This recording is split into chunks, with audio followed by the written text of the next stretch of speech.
On my wedding day, I staged a fake death livestream on the edge of a cliff. After revealing to the public the 9 hymen repair records of my fiancée, I leapt off the cliff. She had those repairs done because she once promised me she would save her first time for our wedding night. But she couldn't resist Idris Blackwood's temptation and repeatedly entangled with him in bed.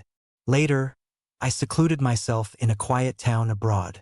I heard that she, in order to obtain a piece of my skull, was willing to lose everything, her fortune and the support of family and friends. Ding!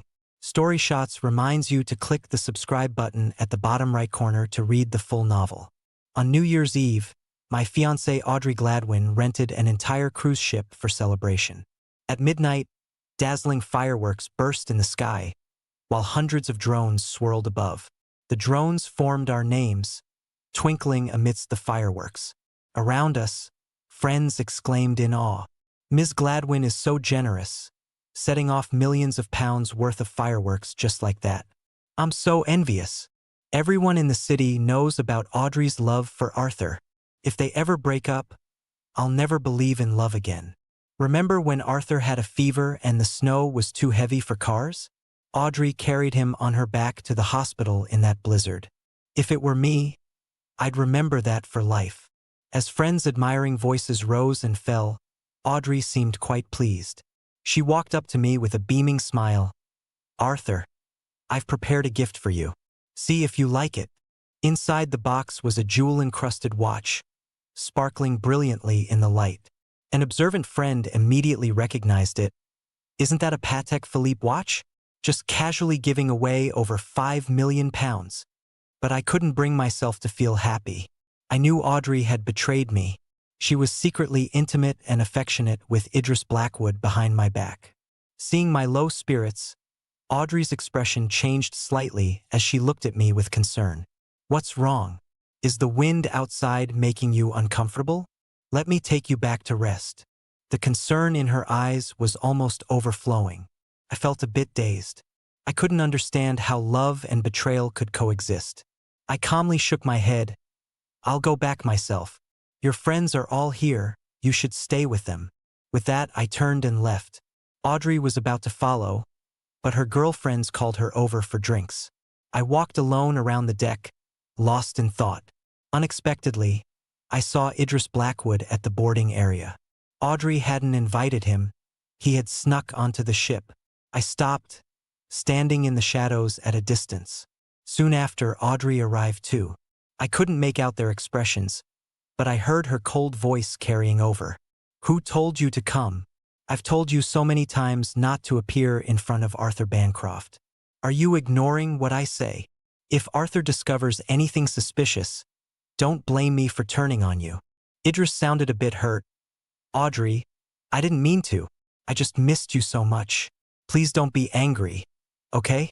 It breaks my heart to see you like this." Hearing Idris say this, Audrey's voice softened. "This is the last time. Don't let it happen again." Idris nodded vigorously, then pulled Audrey into an embrace. Watching this scene of mutual affection before me, I turned and left. I wandered the deck in a daze, trying hard not to recall what I'd just witnessed. Passing by the lounge, I heard muffled moans coming from inside. No, not here. Through the half-open door, I saw Idris pressing Audrey against the wall, his hands roaming her soft curves. Audrey let out breathy gasps, her expression growing hazy. "We can't, we'll be discovered. Besides, I promised Arthur." Before she could finish, Idris kissed her lips. Panting heavily, he mumbled, "Didn't you just promise Arthur to save your first time for him? What's the big deal? I'll help you repair that hymen again when we get back." Idris's lower body pressed harder, and Audrey quickly succumbed to his fierce advances. Her face flushed unnaturally, her arms wrapping around Idris's waist. Seeing Audrey's wanton expression, the last line of defense in my heart came crashing down. She had told me she wanted to save her first time for our wedding night, that it would be more meaningful that way. Countless times I had yearned to possess her, but remembering her words, I held back, taking cold showers over and over to suppress that burning desire. She was the woman I had been too careful to even kiss properly. Yet now she was reveling in pleasure beneath another man. I went to the railing, where the howling sea wind cut across my face like a knife, stinging my eyes red. It was all my fault for being so foolish, constantly deceived by the web of lies woven around me. While I had been thinking about spending the rest of my life with her, she had been racking her brains to deceive me. I touched the ring on my hand, meant to symbolize purity and true love, feeling nothing but bitter irony. I took off the ring and held it in my palm. All those promises, all that talk of true love, it was all lies. I gently turned my wrist, and the ring fell straight into the sea. "Arthur, your ring just fell into the water. Didn't you see?" Audrey's voice suddenly rang out behind me. She rushed over in a few quick strides, staring anxiously at the water's surface. But all I could see was the flush on her chest and her rumpled clothes. Before I could speak, she suddenly leapt into the sea. Her slender body rose and fell in the icy water. I didn't understand her. If the love was gone, why did she still desperately want that ring symbolizing love? The friends on the ship panicked. "Audrey, come back up.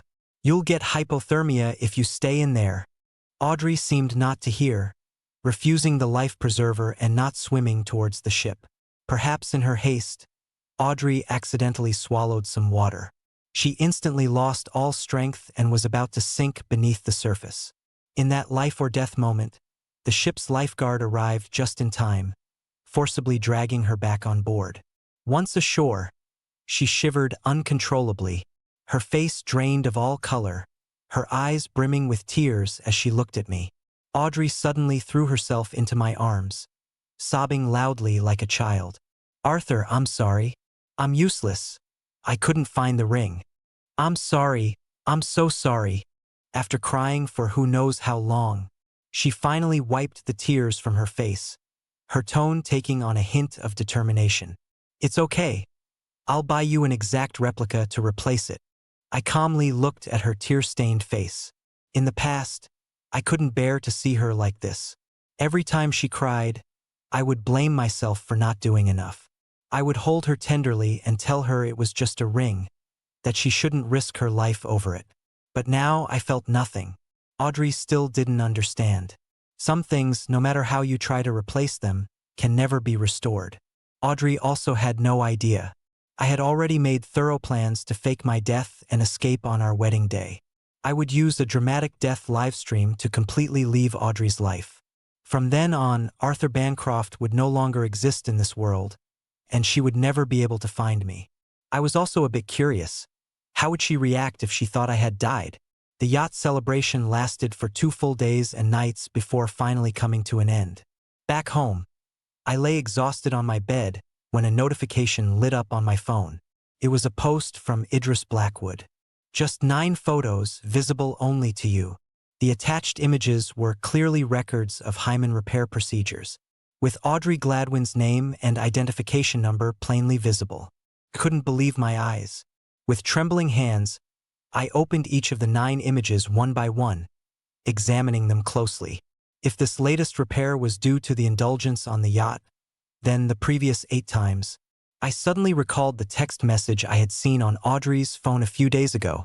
"After this repair, there won't be a next time." At the time, I had naively assumed it was about a work order. I gripped my phone tightly, my hands shaking uncontrollably as a crushing pressure in my chest made it difficult to breathe. She had been unfaithful behind my back a total of 9 times. The 9th time was on New Year's Eve on the yacht. The 8th was the day we took our wedding photos. The 7th was the day after my birthday. And all this time, I had been lost in blissful fantasies about our married life. Tears blurred the repair records as my thoughts began to drift. I didn't have a good childhood. My mum left when I was 5, and by 7 I was collecting scrap to help with household expenses. No one at school wanted to play with me. They called me an unwanted wild child. As an adult, my gambling-addicted father nearly emptied all my savings. When Audrey Gladwin confessed her feelings to me, I thought I was dreaming. The gap between us was like that between the clouds and mud. She said I was different from other men, that she wanted to make up for the trauma of my childhood. She gave me gifts for every year from age 1 to 26, not expensive, but thoughtful. It was the first time I had felt loved. From that day on, our relationship changed from boss and employee to lovers. Everyone said I had landed myself a rich woman, but I didn't want that. I worked tirelessly to climb the ladder, just so I could stand beside her as an equal. Just when I thought everything was heading in the right direction, I discovered Audrey had been unfaithful. After several rounds of drinks, Audrey's friends, emboldened by alcohol, began to tease her. "Ms. Gladwin, you're so devoted. Sticking with just Arthur Bancroft all these years. How boring. Why don't we sisters take you somewhere fun?" Faced with Audrey's hesitation, others added fuel to the fire. "Come on. Didn't you just promise Arthur to save your first time for the wedding night? I can find you a doctor to restore things, no problem." "That's right. If you don't indulge before marriage, you'll never have the chance afterwards." Under the intense persuasion of the group, Audrey agreed. I stood frozen outside the door, my eyes filled with disbelief. Everyone knew the truth. Everyone was helping her deceive me. Only I, like a fool, was lost in a beautiful dream. After my phone screen went black, I started packing my bags. Since I was going to disappear, I might as well do it thoroughly, leaving no lingering thoughts for Audrey Gladwin. Countless couple photos, handwritten love letters, handmade crafts we made together. I packed them all up and threw them away. After everything was packed, I suddenly remembered there was a gemstone ring still in our marital home. It was meant to be a surprise for Audrey on our wedding night, but she didn't deserve it now. As soon as I entered the house, I frowned. The room was filled with the scent of lust, and the bin was full of tissues. Even the bed in the bedroom had a sunken corner. I instinctively clenched my fists, veins popping on my forehead. That bed was custom-made by the finest craftsmen, taking 500 hours to complete, with a unique black and gold color scheme. Most importantly, the master craftsman had already retired, making this bed irreplaceable. Audrey knew how much I treasured this bed, yet she still brought Idris Blackwood here for their trysts. For a moment, I couldn't tell if I was more angry or heartbroken. I photographed the evidence in the room before leaving. When I got home, I had just mailed off my luggage when Audrey returned. She frowned slightly at the emptier-looking house. "Arthur, why are there so many things missing from the house?" "I was cleaning and put some things away," I replied. Audrey glanced around, tears forming in her eyes. "You shouldn't have put away our photos together. The house feels so empty now. I don't like this feeling." She grew increasingly insecure as she spoke, reaching out to hold my arm.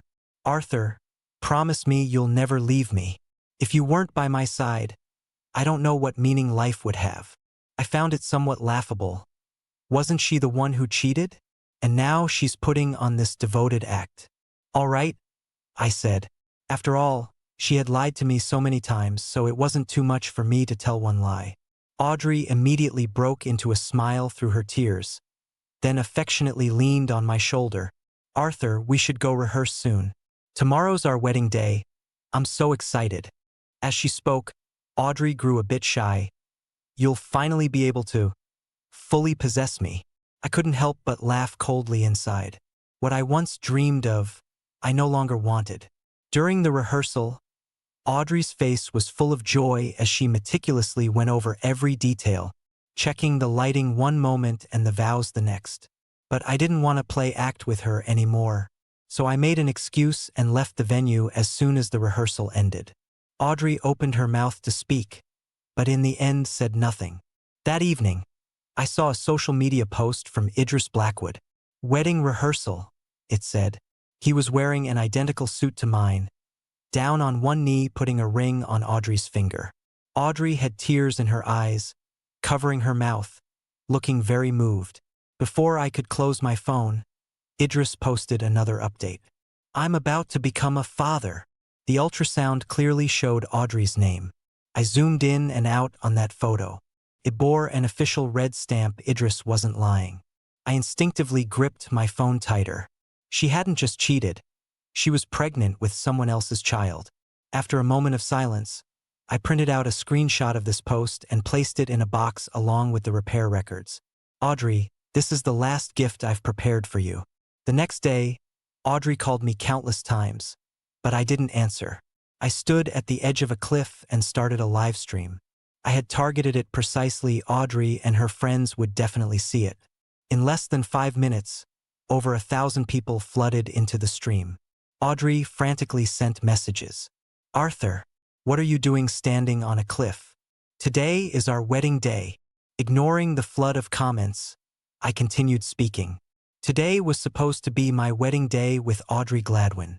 She said she was saving herself for our wedding night, but behind my back she slept with someone else and even had hymen reconstruction surgery. What's worse, she's pregnant with another man's child. As I spoke, I forced out a few tears. The cold wind tousled my hair, making me look particularly pitiful. Audrey kept sending messages.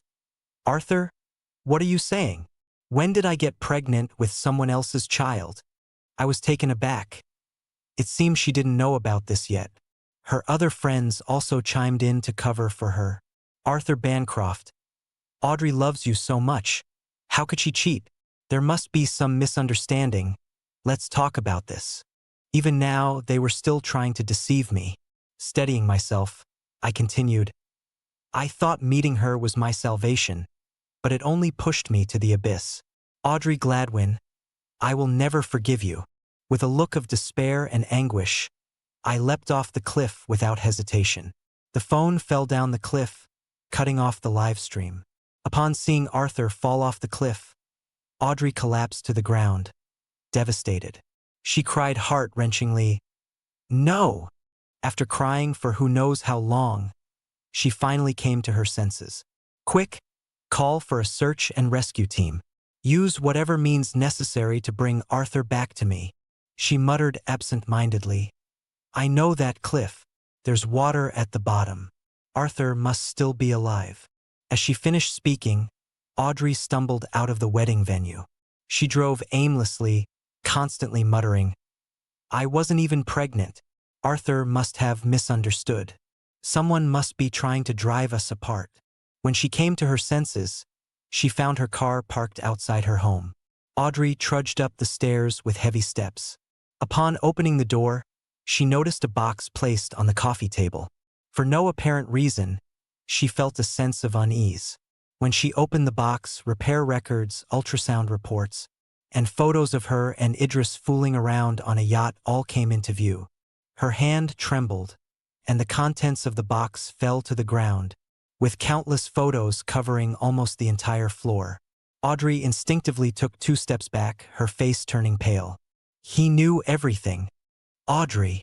Audrey turned to see Idris standing at the doorway, his face full of emotion. She picked up the ultrasound report from the floor and questioned him. I was pregnant, and you knew about it all along? Why did you hide it from me? Idris nodded uncomfortably. Before Idris could speak, Audrey slapped him hard across the face, leaving a clear handprint. She had used all her strength. Weren't we always using protection? What did you do behind my back? The next second, her eyes narrowed dangerously.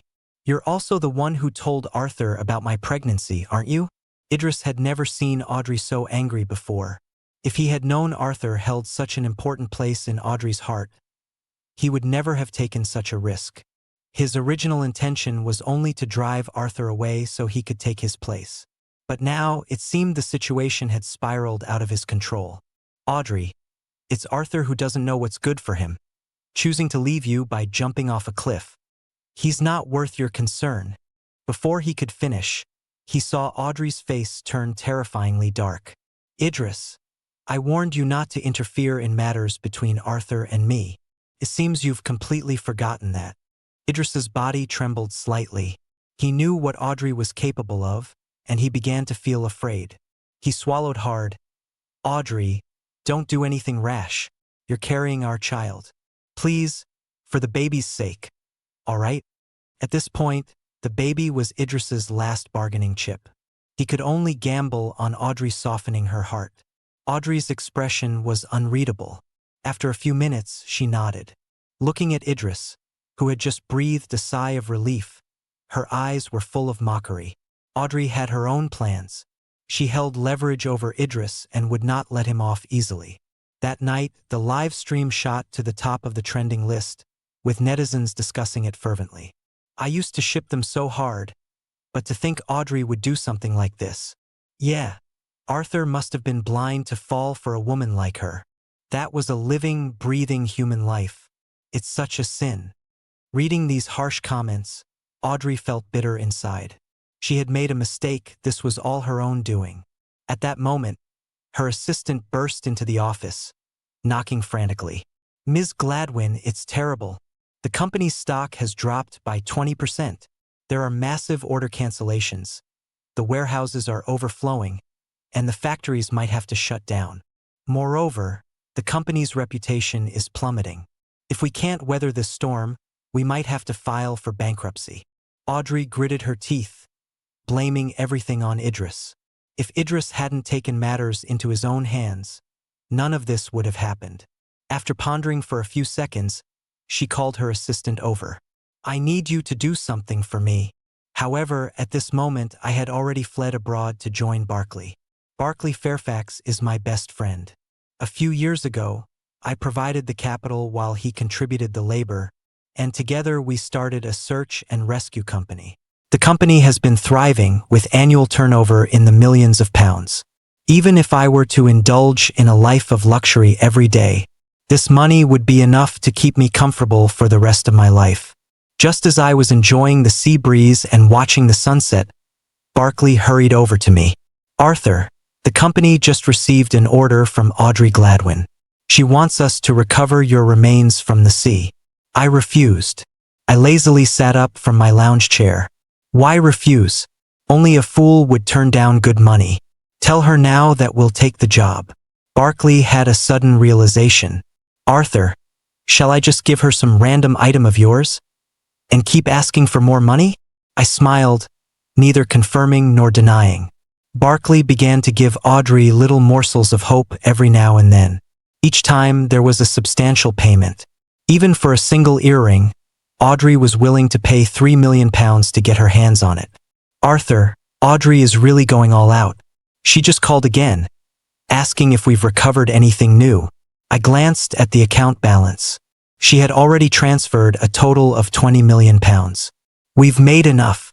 We can stop responding to her now." Barclay nodded, but just as he was about to leave, he received another call from Audrey. After hanging up, he looked at me with a complex expression. "Arthur, has Audrey gone mad? She just added a new demand.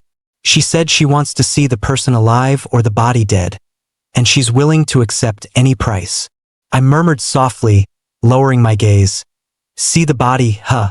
It seems Audrey won't give up until she finds my corpse." Barclay suddenly slapped his forehead. "Arthur, I have a friend who runs an art studio. He has many skull replicas for copying. Why don't we use one of those to satisfy her? I'll modify it a bit. I guarantee Audrey won't be able to tell the difference." "Good. Let's do as you say. When the time comes, tell her we used 20 yachts and spent half a month searching before we found it.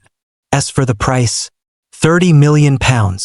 With that, I tossed Barclay the clothes I had worn on the day of the cliff incident. Barclay laughed heartily. "Understood." Upon learning that Barclay Fairfax had salvaged my skull, Audrey Gladwin instantly broke down.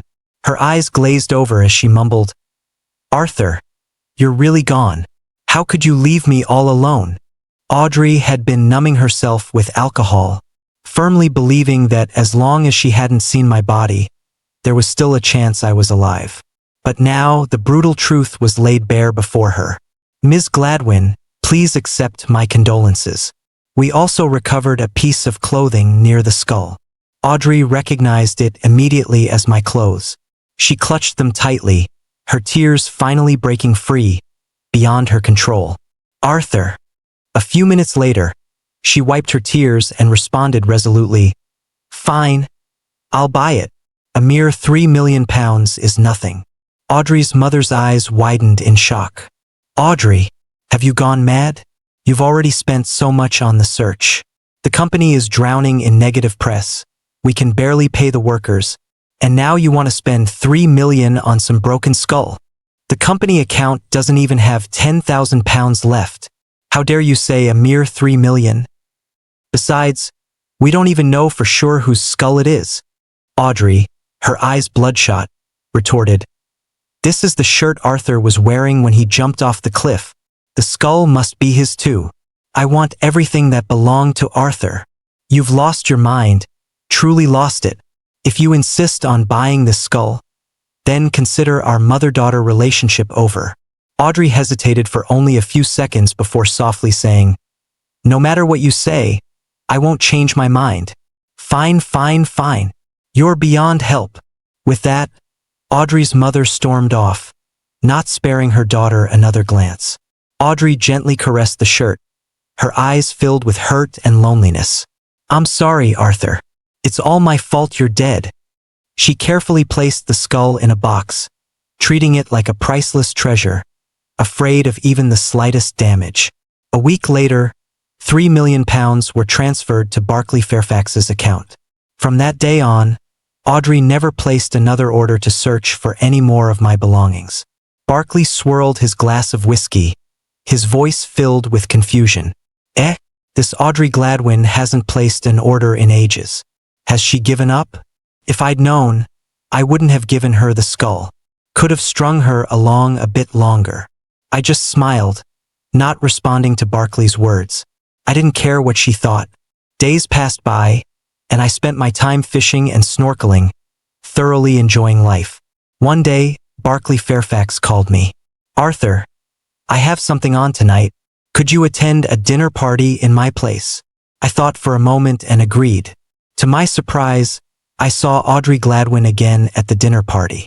She no longer had her usual haughty demeanor and had lost a lot of weight. At that moment, she was humbly handing out her business cards to others. "Hello, this is my card. Please contact me if you need anything." She repeated the same phrase over and over. Despite her meticulous makeup, the fatigue in her eyes was evident. It seemed she had been going through a rough patch lately. Just as I was about to quietly leave, Audrey spotted me. She ran towards me in her high heels, almost twisting her ankle in the process. "Arthur, is it really you? You're alive. Thank goodness you're alive." Her face was streaked with tears, and her words were incoherent. I could even hear Audrey's heart pounding like a drum. The next second, she hurriedly wiped away her tears, her eyes gleaming with wild joy. I didn't want to get entangled with Audrey again, so I coldly pried her hand off. "You've got the wrong person." As I turned to leave, she grabbed my arm again and suddenly pulled up my sleeve. "You are my Arthur. The scar on your hand is still there. That's from when you were cut protecting me. I can't be mistaken." I looked at the scar, feeling a bit dazed. Back then, she was held up by some thugs in an alley, and I had recklessly stepped in to shield her from the knife. I had thought she was working late, which was why she came home so late. Only later did I find out she was fooling around with Idris Blackwood. How ridiculous. Seeing that she recognized me, I decided to drop the act. "Yes, you're not mistaken about this scar. It's the one I got saving you on your way home after you were fooling around with Idris Blackwood." The color drained from Audrey's face, and her eyes welled up with tears. She choked up, clutching my hand. "Arthur, I was wrong. I truly know I was wrong. I shouldn't have craved novelty and excitement. Please give me another chance. I'm like a street rat now. Everyone curses at me. Even strangers point and stare when they see me. Arthur, life has been so hard. I sold my company to find you. My mum has even cut ties with me. I've truly lost everything, Arthur. You're all I have left." No wonder Barclay said Audrey hadn't placed any more orders. So that $3 million was from selling her company. I pushed her hand away. "There's nothing between us anymore. From the moment you cheated and lied to me, we were destined to part ways." Audrey kept shaking her head. "No, I don't want to leave you. We've been together for so many years. How can you bear to abandon me?" I felt like I'd heard the joke of the century and looked at her with a hint of disdain. "What's there for me to bear? Did you have any qualms when you and your friends conspired to deceive me, treating me like a fool to toy with? Audrey's eyes were already swollen from crying, and now she was sobbing uncontrollably. I've already paid the price, Arthur. I've lost everything and everyone to find you. Isn't that enough? I sneered. This is all your own doing. You can't blame anyone else. I turned to leave in my car, but Audrey fell to her knees with a thud. She clung tightly to my trouser leg. Arthur, please don't go. I frowned impatiently. I've already made room for you and Idris. What more do you want? Stop clinging to me. Hearing this, Audrey quickly shook her head and explained. I've already made Idris pay the price. I have leverage over him.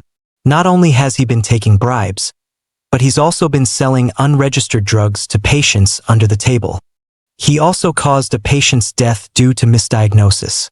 I've gathered all the evidence and submitted it. Now he'll not only lose his entire fortune but also go to prison. Oh, and I secretly hired some thugs to cripple one of his legs and an arm. He'll never be able to work as a doctor again. Arthur, if it weren't for him, we wouldn't be in this situation today. I've already avenged you. Can you forgive me now? I couldn't help but laugh. Avenged me? The fact is you cheated. If Idris hadn't told me about all this, were you planning to keep it secret forever? Or perhaps continue your affair with him after we got married? You didn't avenge me. You were just angry that Idris took it upon himself to tell me these things. Everything you've done has been for yourself. You even had his child. Audrey, you're such a good liar and actor. It's a shame you're not on stage. Audrey suddenly stood up. I didn't know Idris had tampered with things. I never meant to get pregnant. I've already aborted the baby. The doctor said my uterine lining is very thin now, and I might never be able to have children again. But I still went through with it. I can only have your children in this lifetime. Arthur, please stop this. Come back with me. Let's start over. A mocking smile curved my lips. But I don't care for your children. A woman like you doesn't deserve to be by my side. I find it disgusting. Audrey stumbled back 2 steps, unable to believe I could say such blunt words. Arthur, please don't say that about me. I'm begging you. While she covered her face and wept, I drove away without hesitation. In the rearview mirror, I saw her chasing after the car until she ran out of strength and fell to the ground. A month later, Barclay Fairfax came to me with a mysterious air. Arthur, I've got something to tell you that you'll never believe. Do you know why Audrey Gladwin hasn't placed any orders lately? Because she sold her company. She actually sold the company just to get your skull. That's not right. The skull wasn't even yours. You should have seen it. She was treasuring it in a box like some precious jewel. Seeing no reaction on my face, he raised his voice.